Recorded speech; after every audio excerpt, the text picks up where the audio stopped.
My first Holy Communion. O, di ba? Bilis ng picture, nakalabas agad. 7 pa nga lang ng umaga, nandyan na kami sa simbahan. Kaya nakapag-picture-picture pa ako. Ayan po, naglibang-libang muna po kami kasi hindi pa po nagsastart.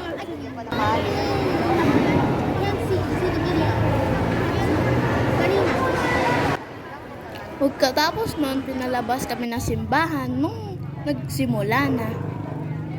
Kita nyo po yung pilpos po na yon, nandun po ang aming police station. Katapat lang po sila ng church. Nakapag-picture pa nga po kami bago pumasok ng simbahan.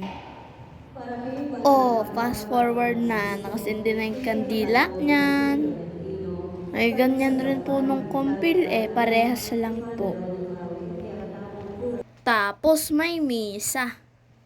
Binless muna po kami bago mag-offer. Nandyan po ako sa pila na yan. Hanapin nyo ako. Hihihihi. Nakita nyo na ba? Ako kasi hindi ko po nakita eh.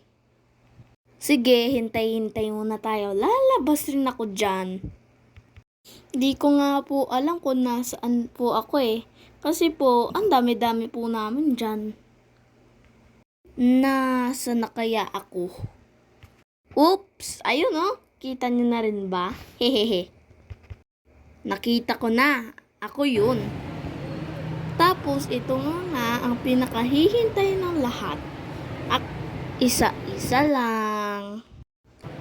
Huwag po kayong mainip. Ako na nga po yung next eh. Ayan na. O diba? Ang saya-saya ko. Bumalik na po ako sa upuan niyan.